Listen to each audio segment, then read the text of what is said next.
Konstitusi memasuki ruang persidangan.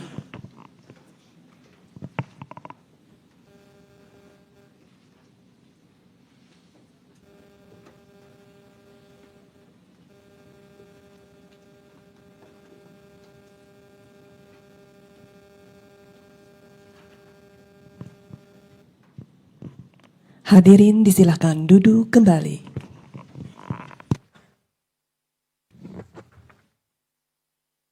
Yang terakhir sekarang perkara 305.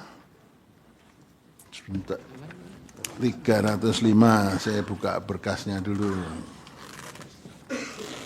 Ini juga setelah kita membaca ada beberapa hal yang perlu kita dalami karena banyak hal-hal yang harus didalami. Terutama nanti jawaban pihak termohon dan pihak Bawaslu nanti penting untuk bereaksi ini di sini. Tapi juga pihak terkaitnya juga harus bereaksi dengan sebaik-baiknya. Silakan untuk perkara 305 untuk sengketa di Kabupaten Puncak Jaya. Terima kasih Yang Mulia. Assalamualaikum warahmatullahi wabarakatuh. Selamat pagi, salam sejahtera untuk kita semua. Mohon perkenannya Yang Mulia, kami akan memaparkannya lewat PowerPoint yang sudah kami... Wah, ini harganya lebih mahal ini, PowerPoint. Silakan, PowerPoint-nya ditayangkan. Objek perkaranya pembatalan keputusan Komisi Pemilihan Umum Kabupaten Puncak Jaya nomor 476 tahun 2024 tentang penetapan hasil pemilihan Bupati dan Wakil Bupati Kabupaten Puncak Jaya tahun 2024 yang ditetapkan dan diumumkan pada hari Rabu tanggal 18 Desember 2024 pukul 6:32 waktu Indonesia Timur. Di situ kami memberi catatan yang ditandatangani oleh KPU Provinsi Papua Tengah. Oke, jadi meskipun ini SK menggunakan KOP KPU Kabupaten Puncak Jaya, namun dalam SK 476 itu yang menandatanganinya adalah Komisioner KPU Provinsi Papua Tengah. Ini perlu dijelaskan kenapa kok yang tanda tangan kok KPU itu Provinsi? Nanti akan kami jelaskan pada pokok perkara sebelum ke pokok. Padahal ini kan pemilihan tingkat kabupaten. Iya. Di Kabupaten Puncak Jaya ya. Benar Yang Mulia. Oke, silakan. Kewenangan mahkamah menurut pemohon, mahkamah berwenang untuk memeriksa permohonan pemohon. Ya. Terkait dengan tenggang waktu, baik pengajuan maupun perbaikan, kami mengajukan karena ditetapkan tanggal 18 Desember 2024 waktu Indonesia Timur, kami mengajukan permohonan di hari yang sama pukul 23.59 waktu Indonesia Barat. Ya. Kemudian perbaikan permohonan kami sampaikan pada hari Jumat tanggal 20 Desember pukul 23:10 dan sehingga menurut kami ya? masih masuk tenggang waktu. Ya. Mengenai kedudukan hukum pemohon, pemohon pasangan calon nomor urut 1 atas nama Dr. Yuniwonda Esos dan Musko Goya SE berdasarkan surat keputusan KPU Kabupaten Puncak Jaya nomor 375 tahun 2024 tentang penetapan pasangan calon peserta pemilihan Bupati dan Wakil Bupati Kabupaten Puncak Jaya tahun 2024 tertanggal 23 September 2024. Terkait dengan selisih, total jumlah penduduk Kabupaten Puncak Jaya itu 231.499 jiwa. Nah, sesuai ketentuan pasal 158 ambang batas 2%. Nah, berdasarkan keputusan KPU yang menjadi objek perkara, total suara sah itu 196.881 dengan rincian pasangan nomor urut 1 itu mendapatkan 85.802 suara dan pasangan nomor urut 2 Mirenko Goya SIKOM dan Mendi Wonorege mendapatkan perolehan suara 111.079 suara. Artinya ada selisih 25.277 suara atau sekitar 12,8%. Ya. Namun, menurut pemohon, mahkamah dapat menunda pemberlakuan ambang batas ini karena ada 5 poin mendasar yang menurut pemohon Mahkamah bisa menunda pemberlakuan ambang batas ini. Pertama adalah pengkondisian logistik oleh calon bupati nomor urut 2 Inkasu sebagai pihak terkait di 4 distrik, yakni Distrik Mulia, Distrik Tinggi Nambut, Distrik Gurage, dan Distrik Lumo. Ini Puncak Jaya ini berarti masih menggunakan noken ya? Ya, berdasarkan surat ketetapan SK KPU itu di Provinsi Papua Tengah ada 6 kabupaten yang menggunakan sistem noken. Oke. Salah satunya Kabupaten Puncak Jaya. ya. Dan untuk 6 kabupaten ini sistem nokennya berlaku di seluruh TPS yang mulia. Iya. Terus silakan. Yang kedua, terdapat pengambil alihan tugas dan fungsi KPU Kabupaten Puncak Jaya oleh KPU Provinsi Papua Tengah yang tidak sesuai dengan mekanisme dan prosedur. Ketiga, ada penambahan dan pengurangan suara yang dilakukan oleh KPU Provinsi Papua Tengah yang mempengaruhi hasil perolehan suara. Oke. Keempat, tidak dilaksanakannya rekomendasi Bawaslu Kabupaten Puncak Jaya oleh KPU Provinsi Papua Tengah. Dan yang alasan yang terakhir untuk penundaan pemberlakuan ambang batas ini yakni kesalahan penghitungan dan penetapan hasil perolehan suara di Kabupaten Puncak Jaya di 4 distrik, yakni Distrik Pagaleme, Dokome, Kalome, dan Ilamburawi. Oke, silakan. Ke pokok permohonan yang mulia, Ya. Perolehan suara menurut versi pemohon itu seharusnya 89.832 suara dan pihak terkait 53.248 suara. Itu versi pemohon.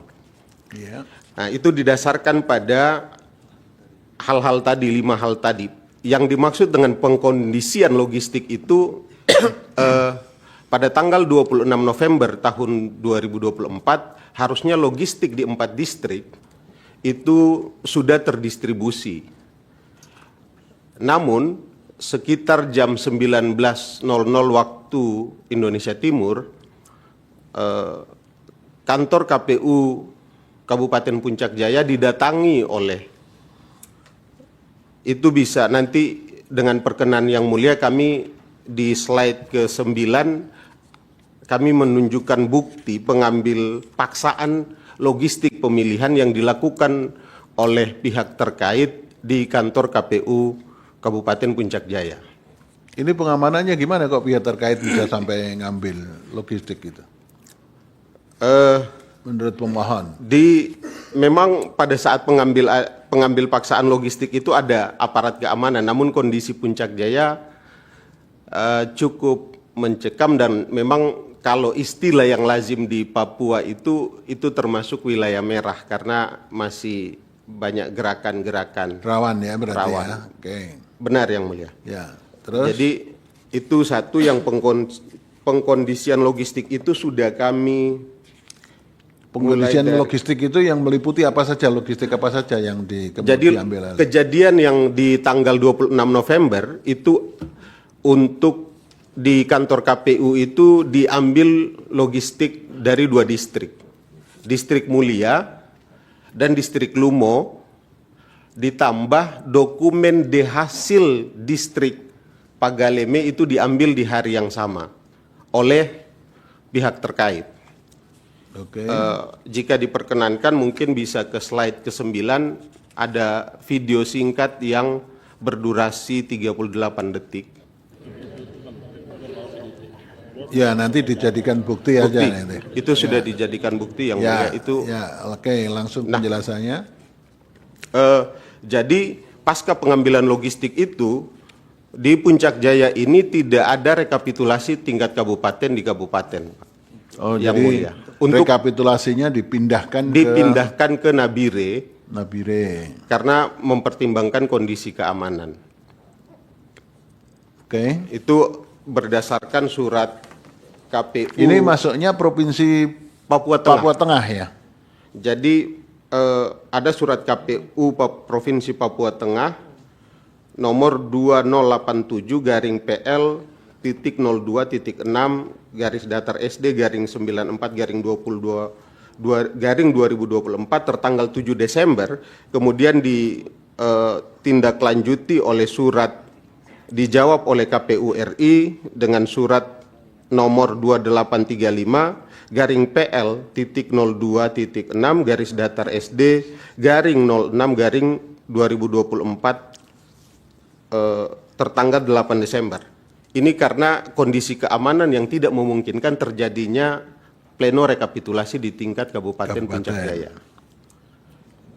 Kabupaten Puncak Jaya itu ibu kotanya di mana? Mulia. Mulia. Ya. Kalau provinsi Papuanya? Provinsi Papua Tengah, Kabupaten Nabire. Di Nabire ya? Iya. Oke. Terus? Kemudian itu terkait dengan pengkondisian logistik, videonya yang tadi sudah kami putarkan.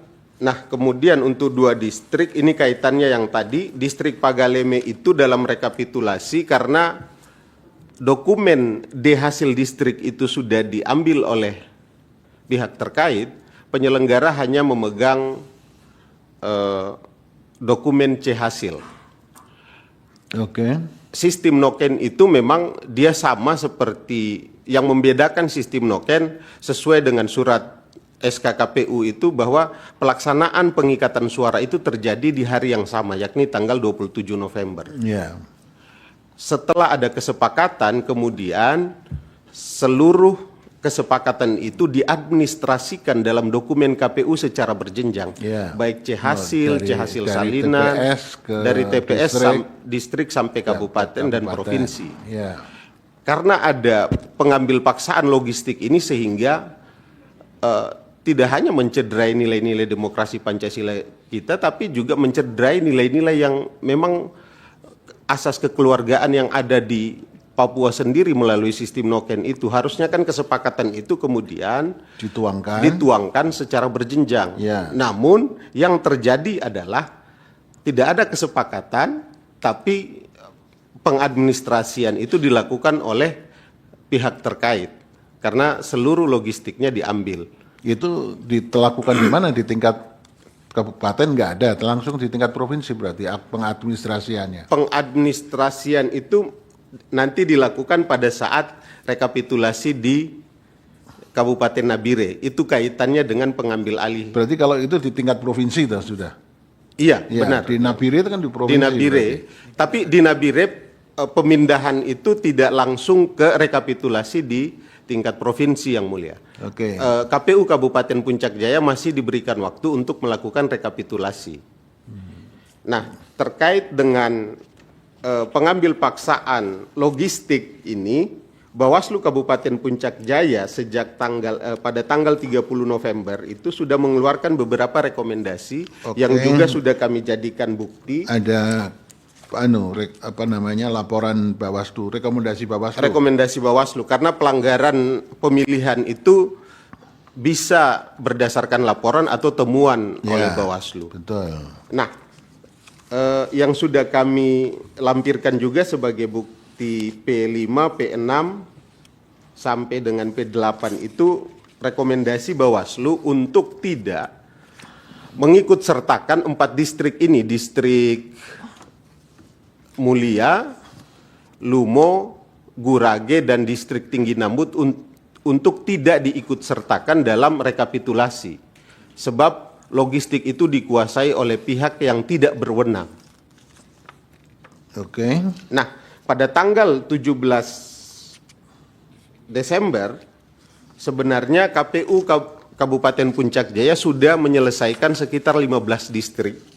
Termasuk di dalamnya KPU Kabupaten Puncak Jaya sebenarnya sudah menindaklanjuti rekomendasi Bawaslu Kabupaten untuk tidak merekap suara di distrik Mulia dan distrik Lumo. Namun pada tanggal yang sama, KPU Provinsi Papua Tengah mengambil alih tugas KPU Kabupaten Puncak Jaya tanpa dasar.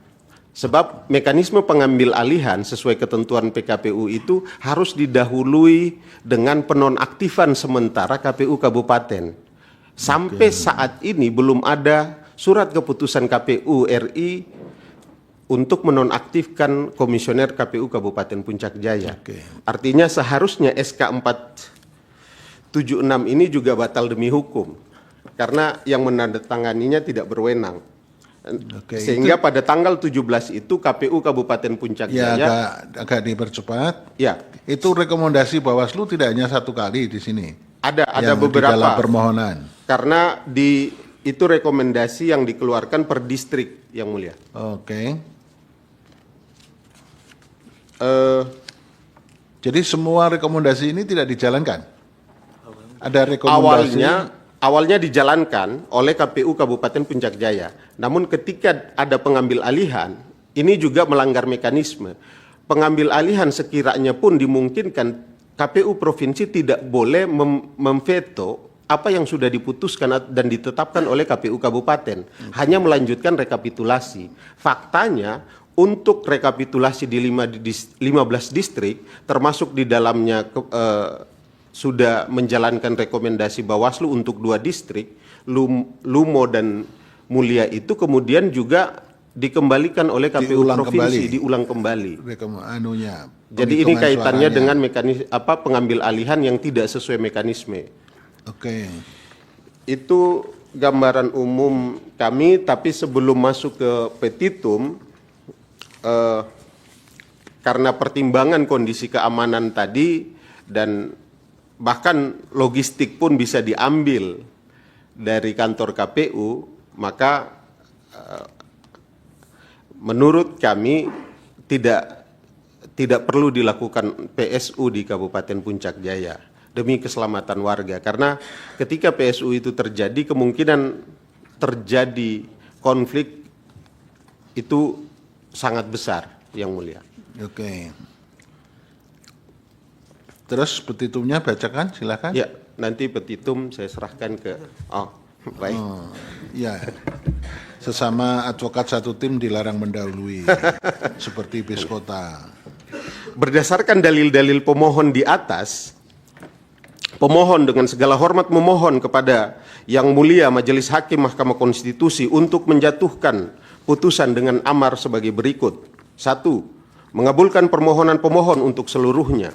2. Membatalkan keputusan Komisi Pemilihan Umum Kabupaten Puncak Jaya nomor 476 tahun 2024 tentang penetapan hasil pemilihan calon bupati dan wakil bupati Kabupaten Puncak Jaya tahun 2024 tertanggal 18 Desember 2024 pukul 6:32 waktu Indonesia Timur sepanjang perolehan suara di Distrik Mulia, Distrik Lumo, Distrik Tinggi Nambut, Distrik Gurage, Distrik Pagaleme, Distrik Dokome, Distrik Kalome, dan Distrik Ilamburawi. Menetapkan perolehan suara. 3. Menetapkan perolehan suara hasil pemilihan calon bupati dan wakil bupati Kabupaten Puncak Jaya tahun 2024 yang benar menurut pemohon sebagai berikut. Nomor urut 1, perolehan suara Dr. Yuniwonda Esos, SIP MM dan Musko Goya SE, perolehan suara 89.835 suara. Pasangan nomor urut 2, Miren Kogoya SIKOM dan Mendi Wonorega, perolehan suara 53.248 suara. Total suara sah 143.083 suara. 4. Memerintahkan Komisi Pemilihan Umum Kabupaten Puncak Jaya untuk melaksanakan putusan ini. Atau apabila mahkamah berpendapat lain, mohon putusan yang seadil-adilnya. Hormat kami kuasa pemohon. Baik, terima kasih. Prof. Eni ada, Prof? Cukup. Nanti Bawaslu tolong disampaikan apa betul situasinya itu demikian. Apakah kalau misalnya PSU itu tidak memungkinkan lagi atau bagaimana, itu gimana ya? Nanti direaksi ya, situasi dan kondisi di sana yang betul ya. Ya nanti KPU-nya juga nanti menyampaikan. Jadi ada beberapa rekomendasi dari Bawaslu apa betul dan apa sudah dilaksanakan atau tidak, ataukah memang terus kemudian rekapitulasinya dipindahkan dari Kabupaten Puncak Jaya ke provinsi, tingkat provinsi puncak Papua Tengah ya. Baik.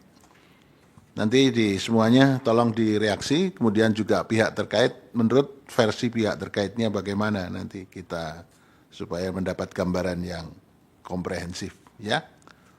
Baik, cukup ya.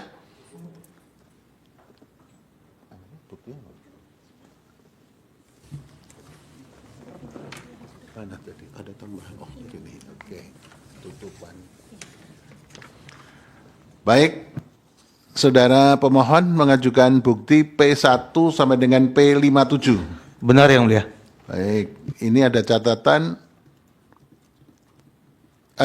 KTA-nya tidak berlaku sampai 31 Desember 2024. Tolong di Baik, Yang Mulia. Kita Ya. susulkan segera Yang Mulia. Susulkan segera ya KTI yang masih berlaku.